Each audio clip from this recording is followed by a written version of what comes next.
A graça e a paz do nosso Senhor Jesus Cristo. É muito bom poder ter essa liberdade de falar através desse vídeo e de continuarmos a nossa série de estudos acerca dos atributos de Deus, que são qualidades de Deus. E hoje nós queremos ver sobre a fidelidade do nosso Deus, sobre a fidelidade de Deus. Hoje, nessa quinta-feira, dia 6 de maio de 2021. E para a nossa fundamentação, entre muitíssimos textos que poderiam ser elencados nas páginas da Escritura, nós queremos ler Deuteronômio capítulo 7, versos 9 a 11. Capítulo 7, 9 a 11 do livro de Deuteronômio, que nos diz: Saberás, pois, que o Senhor teu Deus é Deus, o Deus fiel, que guarda a aliança e a misericórdia até 1000 gerações aos que o amam e cumprem os seus mandamentos, e dá pago diretamente aos que o odeiam, fazendo-os percorrer. Não será demorado para com o que o odeia, prontamente lhe retribuirá. Guarda, pois, os mandamentos do Senhor e os seus estatutos e os juízos que hoje te mando cumprir. De maneira que nessa passagem, Deus fala aqui da sua fidelidade.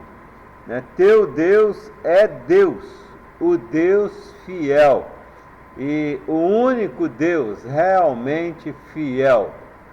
Podemos notar no verso 1, verso 9, que diz que Deus é Deus fiel, que guarda a aliança e a misericórdia até 1000 gerações daqueles que o amam, não de qualquer um, mas daqueles que amam a Deus, e cumprem, e tem uma conjunção integrante, não somente o amam, mas esses que o amam também, por própria consequência, buscam cumprir os seus mandamentos. Quem não se importa com a vontade do Senhor, quem não se importa em cumprir os seus mandamentos, de fato não ama ao Senhor. Até pensam muitos destes que amam a Deus, mas na prática não amam, porque quem ama busca obedecer, se submete a Deus.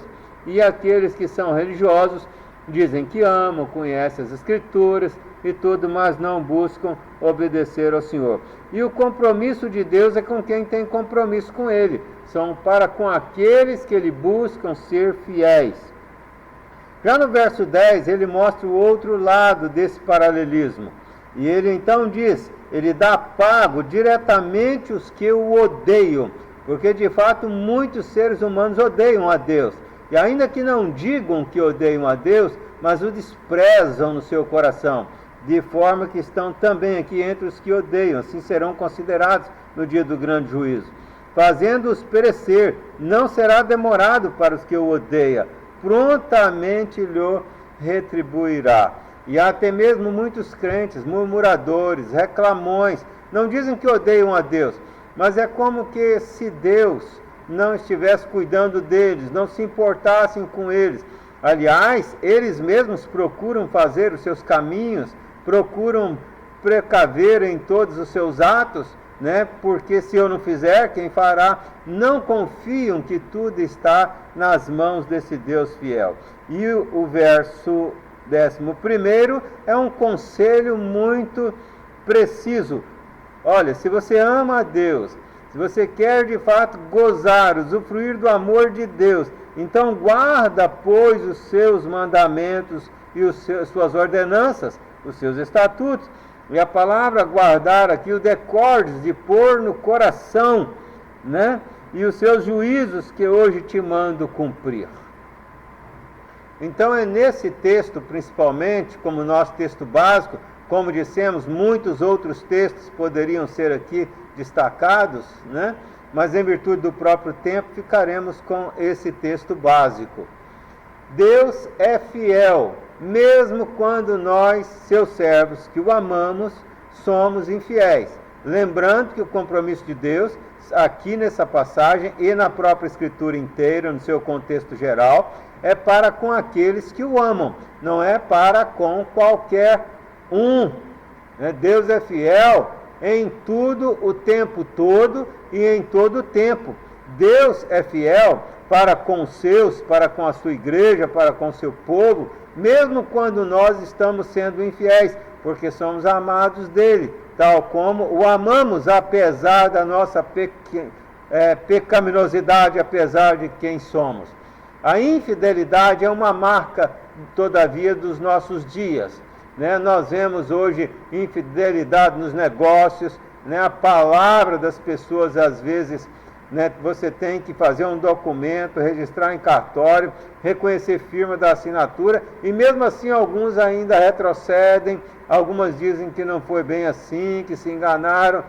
O homem, principalmente em nossos dias, existe muita infidelidade.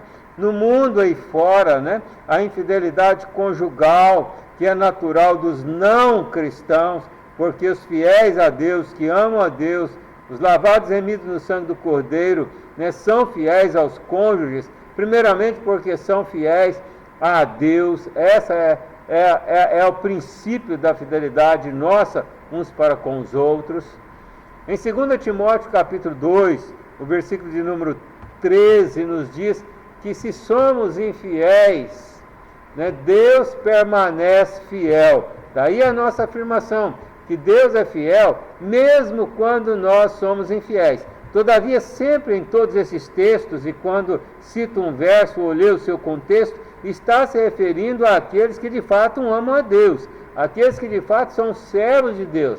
E a fidelidade de Deus, de propósito, usando aqui a redundância, ela é perfeitamente perfeita, e ela é imutável, ela não tem variações. Deus é fiel o tempo todo e todo o tempo. Por isso, Deus nunca vai te deixar na mão. Você pode confiar em Deus, você pode confiar na sua palavra. Deus vai sempre cumprir as suas promessas, as promessas que Ele fizera para os seus filhos, para os seus amados, para o seu povo. Deus jamais vai te abandonar. O que Ele diz aqui em Deuteronômio, que nós lemos? Ele diz que aqueles que o amam, que são obviamente então amados dele também, esses Ele abençoa até 1000 gerações dos seus descendentes.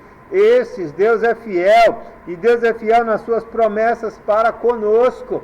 Mas Ele também diz que odeia, e usa um termo fortíssimo, de odeia. Ele tem nojo, Ele reprova aqueles que não se importam em guardar, e guardar aqui é envolver-se em viver os seus mandamentos, as suas ordenanças, os seus juízos, que vivem por conta própria, fundamentados nos seus próprios conhecimentos.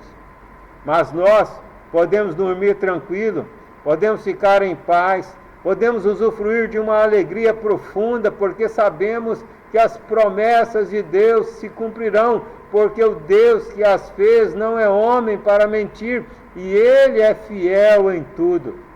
Em Gênesis capítulo 15, com ênfase no verso 13 e verso 16, Deus diz a Abraão que a sua geração seria, na 4ª geração, a sua geração seria escravizada, e que depois, na 4ª geração que estivesse ali, como escravizados, voltariam para aquela terra onde ele estava naquele momento. E isso se cumpriu exatamente. O povo desceu ao Egito, e no Egito foi escravo por 400 anos, e depois Deus o tirou com mão forte de lá. Prometera o Antigo Testamento, nós podemos observar Isaías 53, por exemplo, mas todos os profetas fazem menção a Jesus Cristo. E todas as revelações se cumpriram exatamente como determinadas foram, inclusive a hora de Jesus morrer, a sua ressurreição, a guarda do dia do Senhor no domingo, que já está lá na Páscoa, figuradamente, a guarda do primeiro dia da semana, que seria, a igreja passaria a guardar na instituição da Páscoa, que é também, toda a Páscoa simboliza ali referente a Jesus Cristo. Nós vimos claramente em toda a Escritura as promessas de Deus se cumprindo detalhadamente, aproximadamente 2.000 profecias que se cumpriram 100 anos depois, séculos depois, milênios depois, mas todas se cumpriram. E há uma promessa agora, ainda que será cumprida, a parousia, que é a segunda vinda do nosso Senhor Jesus Cristo. E assim como todas as promessas se cumpriram, essa também se cumprirá. E essa é a única solução para este mundo. Este mundo não tem solução a não ser a volta do nosso Senhor Jesus Cristo. E a igreja e o Espírito clamam, Maranata, que significa, vem Senhor Jesus, vem Senhor Jesus, porque será o encontro da noiva com o Cordeiro, glórias a Deus. Mas aqueles que não amam a Deus, portanto não são também amados de Deus, estes estão fora. O Deuteronômio capítulo 7, versículo 11, que nós lemos, diz, guarda, pois, os mandamentos e os estatutos e os juízos que hoje te mando cumprir. E nós devemos guardar, colocar no coração, devemos viver, devemos nos preocupar em obedecer, apesar de que sabemos que somos pecadores e que falhamos muitas vezes. Pode-se confiar, portanto nós podemos confiar naqueles irmãos que são de fato cheios do Espírito Santo de Deus, não por conta deles, porque eles também, assim como eu e você, somos falhos, mas por conta do Espírito de Deus, que é o próprio Deus e que habita em nós, é que faz com que nós sejamos fiéis nos nossos votos de casamento, votos quando ordenados a oficialatos, votos quando assumimos secretarias da igreja, ou ali alguma comissão, votos que assumimos quando nós nos casamos, votos que assumimos quando concluímos uma universidade e ali erguemos a mão e fazemos votos de sermos bons profissionais. Por quê? Porque primeiro a nossa fidelidade é para com Deus. Quando a mulher de Potifar atacou José, ele fugiu pela janela, preferiu ir parar na cadeia, na masmorra. Por quê? Porque a fidelidade dele, antes de tudo, era para com o seu Deus. A fidelidade nossa é parte essencial de Deus em nós.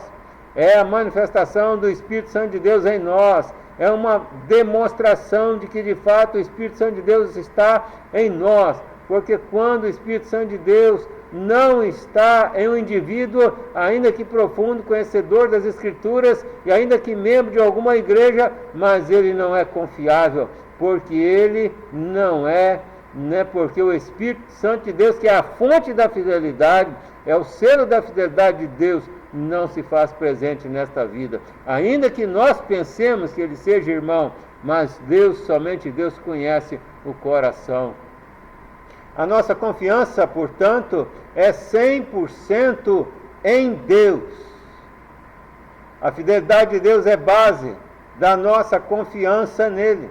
Nós temos confiança no nosso Deus porque sabemos que ele é fiel. A fidelidade de Deus é base da nossa segurança nele, porque sabemos que ele não muda de ideia aqui e ali, mas as suas promessas não são mutáveis, porque Deus é um Deus fiel, como o texto em que lemos.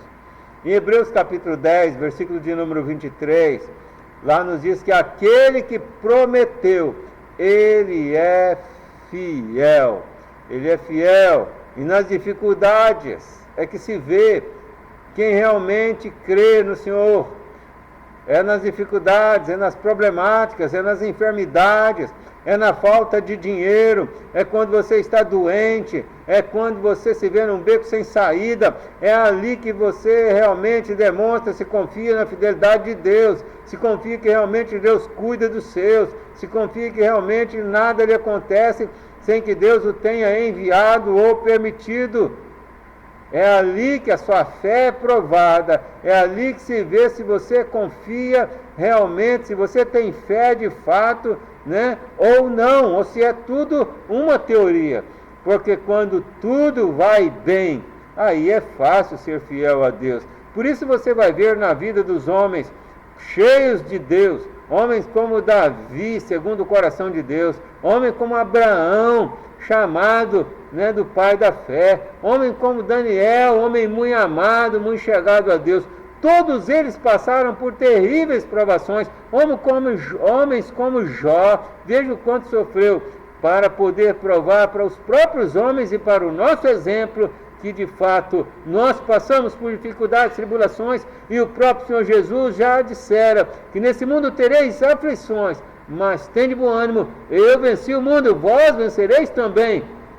Mas são nas provações, são nas dificuldades, como nessa pandemia, como nessa problemática econômica, é aí que a nossa fé é provada, se de fato confiamos na fidelidade de Deus, ou se ficamos com medo dele nos deixar na mão.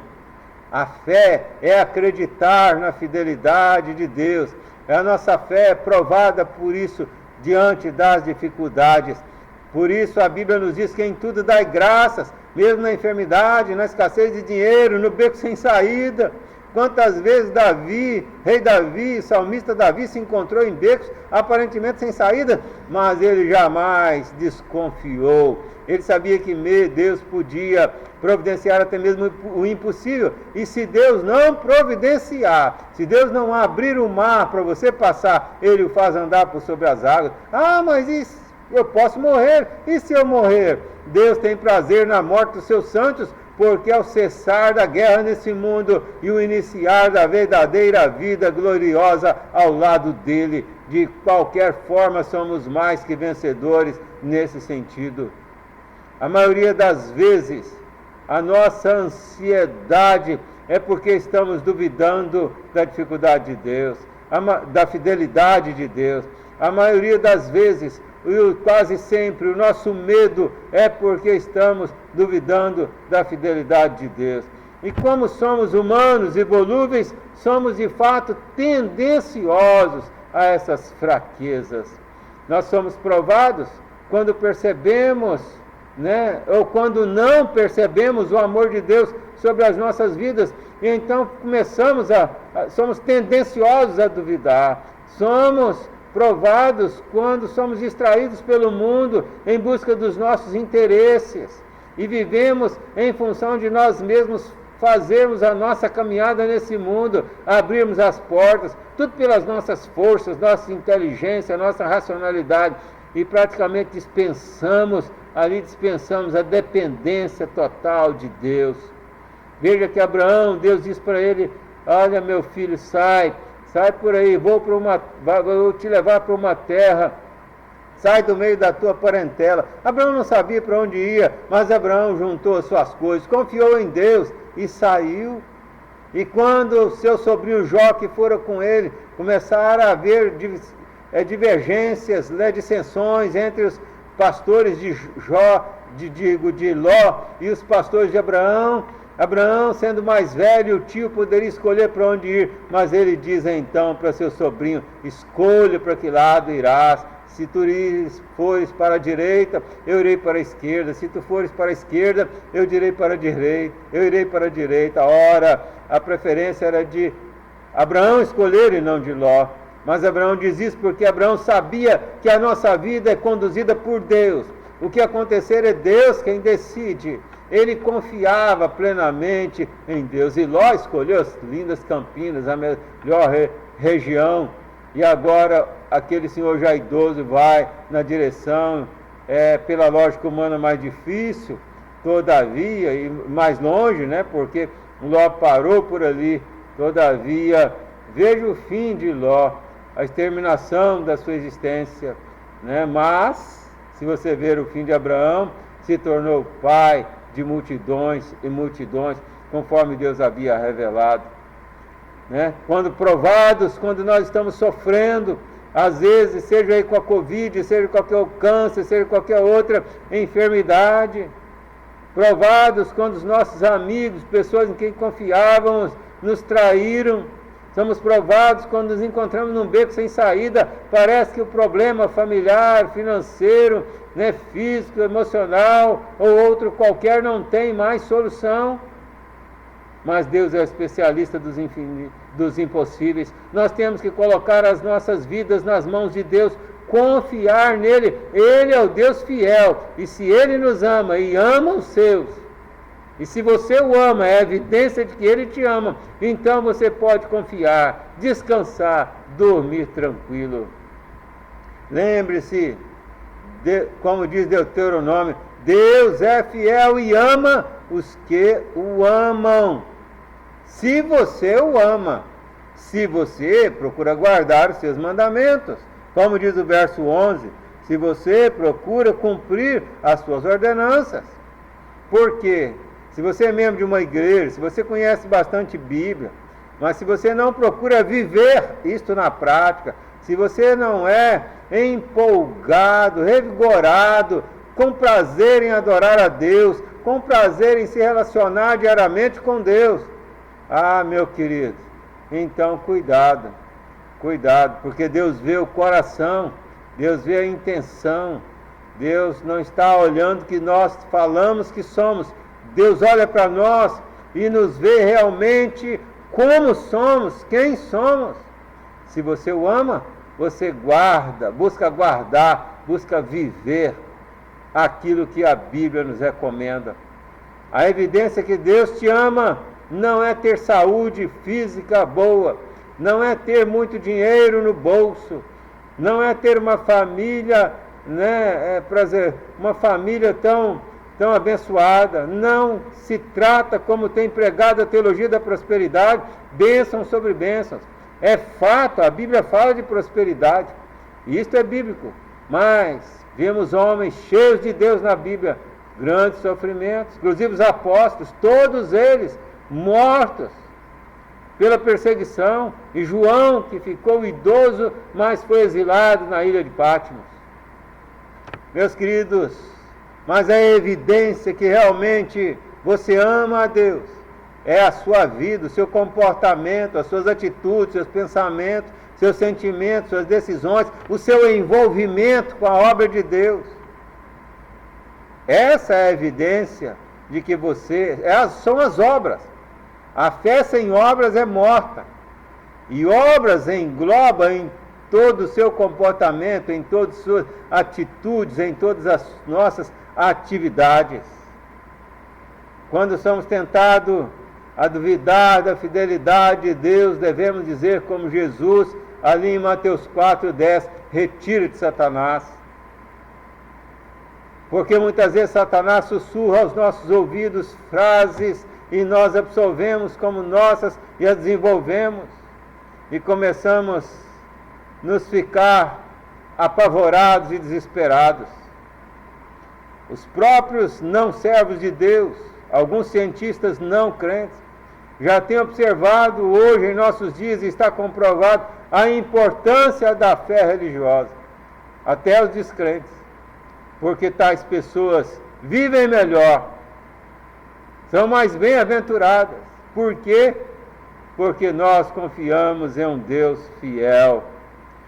Você se enquadra em Deuteronômio 7, verso 9, quando diz que ali, que Deus é Deus fiel, que guarda a aliança e tem misericórdia até 1000 gerações daqueles que o amam. Você ama a Deus? Você se enquadra dentro desse versículo? Ou você vai se enquadrar no versículo 10, que diz assim: e Deus paga diretamente aos que o odeiam. E termina o versículo dizendo: prontamente lhe retribuirá. E nem sempre retribui nesta vida. Vimos pessoas perversas vivendo maldosamente, cheio de dinheiro, cheio de saúde, morrendo em longevidade de existência, pessoas totalmente perversas. Inclusive o salmista fala sobre isso.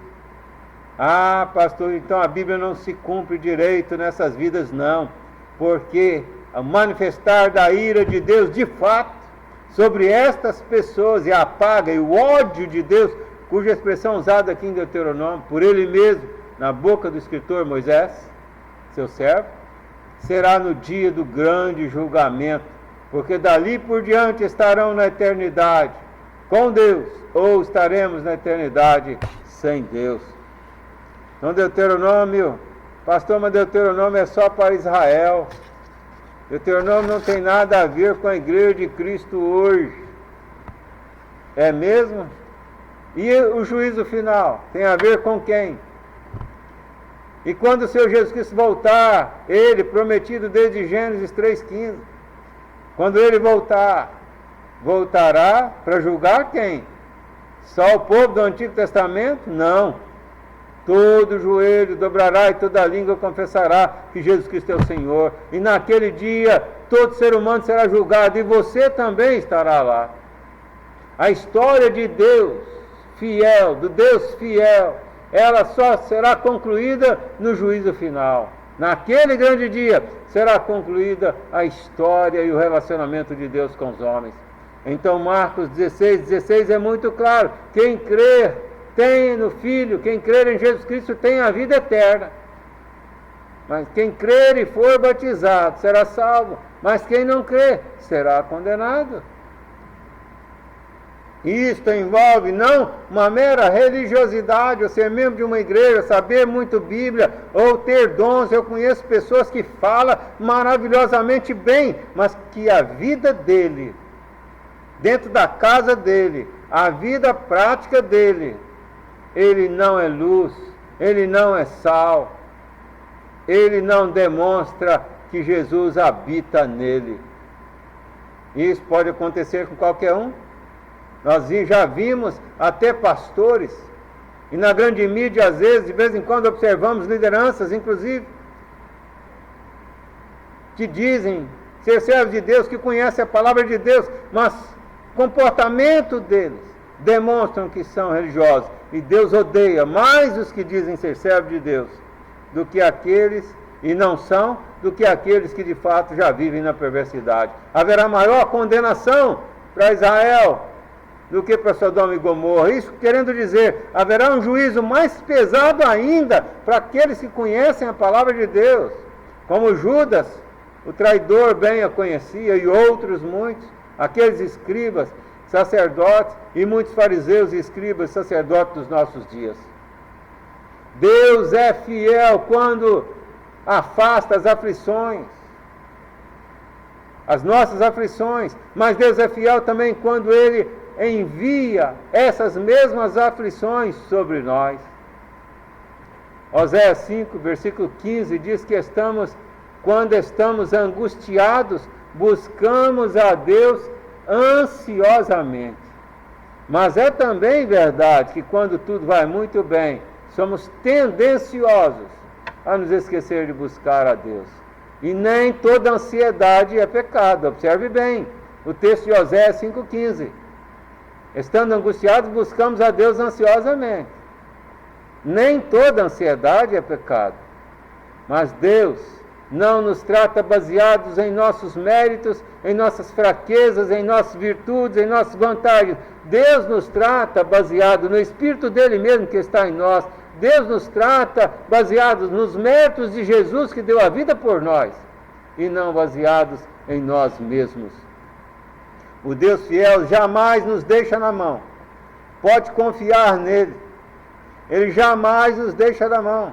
Entender a fidelidade de Deus nos livra de preocupações, nos livra de muitas ansiedades, nos livra de muitos medos, nos livra de muitas murmurações, nos livra de muitas reclamações, nos livra de muitos pecados, e nos incita e nos instrui a abençoar até aqueles que nos aborrecem, ou até os nossos inimigos, porque nós confiamos na fidelidade de Deus e buscamos obedecer às ordenanças de Deus.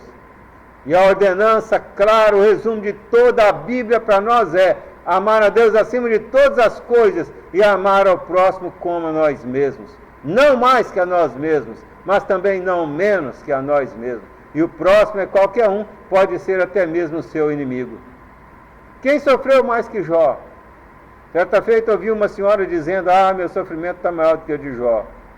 e eu me retirei de perto, porque misericórdia. Ela não tinha consciência do que estava dizendo, e se tinha, estava blasfemando, porque Jó perdeu todos os filhos, de uma só vez. 3 amigos que ele tinha vieram para acusá-lo, para pressioná-lo. Jó, sua enfermidade ficou tão grave que ele ficou se raspando as feridas e urubus voavam sobre a sua casa, ele fedia, só faltava a morte, sua carne foi carcomida. Jó sofreu tanto, de uma forma quase insuportável, faltava-lhe a morte. Era o homem mais rico e se tornou um miserável, diríamos hoje abaixo da linha da pobreza. Mas Jó continuou fiel a Deus e ele disse: se recebi o bem que Deus me enviou, porque também não receberei o mal. E observe bem, ele estava dizendo que Deus lhe enviou também aquele mal. E de certa forma, sim. Ah, meus queridos, quem sofre mais que Jesus Cristo? Sendo ele Deus, se fez carne e veio, sofreu desde o útero materno, sendo perseguido. Seus pais tiveram que fugir para o Egito para não ser morto. Muitas crianças, Herodes mandou matar as crianças de 2 anos para baixo, para ver se Jesus se enquadrava dentre elas. Observe bem, quanto Jesus sofreu na cruz. Ele não tinha pecado algum, como eu e você, não tinha falha nenhuma. Imagine pregos atravessar as mãos, os pés de um homem, uma lança do lado, coroa de espinhos na cabeça, levando chibatadas, carregado da própria cruz. Que fez Jesus de errado? Que fez Jesus de mal? No mundo nós temos aflições, mas no sofrimento, confie na fidelidade de Deus. Confie como Jó confiou. Confie como Jesus exemplificou para nós. Ele é o nosso padrão. Confia. Deus é fiel. Deixe todo o interesse nas mãos de Deus. Deixe todas as suas preocupações nas mãos de Deus. Deixe todos os seus medos nas mãos de Deus. Nesses dias de pandemia terrível, em dias que já, o ano passado, esse ano, previsão de o ano que vem, ainda estarmos em pandemia, tantas dificuldades na área econômica, na área, em todas as áreas. Estamos em guerra e o Brasil não estava preparado para essa guerra. Mas confie em Deus, descanse em Deus. Deus é fiel, Deus cuida dos seus. Deixe tudo nas mãos de Deus. E como diz o poeta e reformador Martinho Lutero, ainda que demônios não contados venham contra nós, nós estamos confiados em Deus. Estamos confiados em Deus. Confie em Deus que te ama. Deus te ama. Se você o ama, é a evidência que Ele te ama. Evidência visível. Deuteronômio deixa isso bem claro.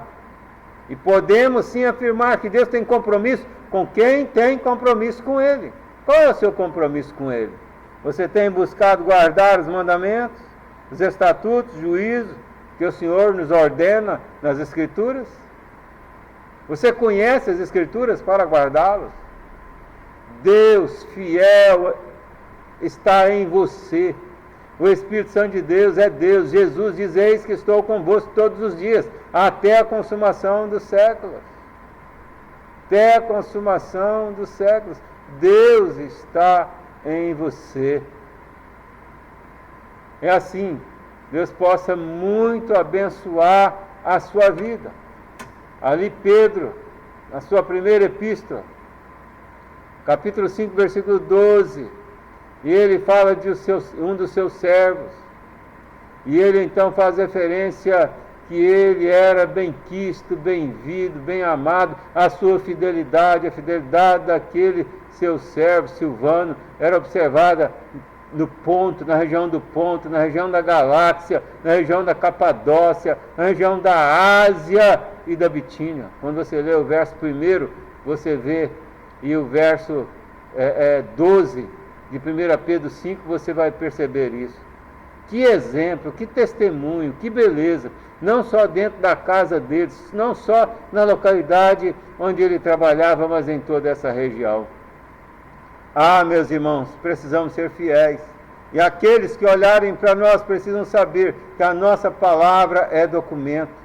Precisamos ser fiéis, porque a nossa fidelidade é a Deus. Fiéis nos nossos negócios, seja como empregado, seja como patrão. Fiéis na nossa igreja, fiéis nos nossos compromissos seculares, fiéis com a nossa família, fiéis nas nossas palavras, nos nossos pensamentos, nos nossos sentimentos, porque a nossa fidelidade é a Deus. Mas só consegue ser de fato fiel, verdadeiro, aqueles em quem o Deus fiel habita, aqueles em quem Jesus Cristo habita, aqueles que são casa do Espírito Santo de Deus. Que Deus abençoe muito a sua vida. E se essa palavra abençoa a sua vida, encaminhe a outras famílias, para que elas também, a outras pessoas, para que elas também sejam abençoadas pelo Espírito Santo de Deus. E eu quero orar agora por você e com você, através desse vídeo. Após essa oração estará assim concluída. Pai querido, nós queremos agradecer ao Senhor pela tua presença conosco aqui neste momento e por nos dar essa palavra e por nos usar para poder publicar a alto e bom som acerca do Senhor, o nosso Deus, o Deus fiel. Obrigado porque o Senhor é fiel para conosco, mesmo quando nós estamos sendo infiéis por causa dos nossos pecados. Obrigado, Senhor, pela tua bondade e porque cremos em Ti, confiamos em Ti de todo o nosso coração e porque as nossas vidas estão nas Tuas mãos, total dependência de Ti, e assim podemos descansar no Senhor. Obrigado, Senhor, porque esse Teu atributo nos dá e acrescenta em nós mais fé, mais confiança, e podemos assim, ó Pai, sermos livres de ansiedades, sermos livres de medos, sermos livres de preocupações excessivas, sermos livres de pecados, porque servimos a um Deus fiel. Glórias ao Teu nome. Que a paz do Senhor acompanhe e que o Teu Espírito complete e ministre essa palavra a cada um que está participando. Em nome do Senhor Jesus. Amém, amém. Obrigado pela sua atenção a Jesus Cristo, que falou através desse vídeo. Deus te abençoe.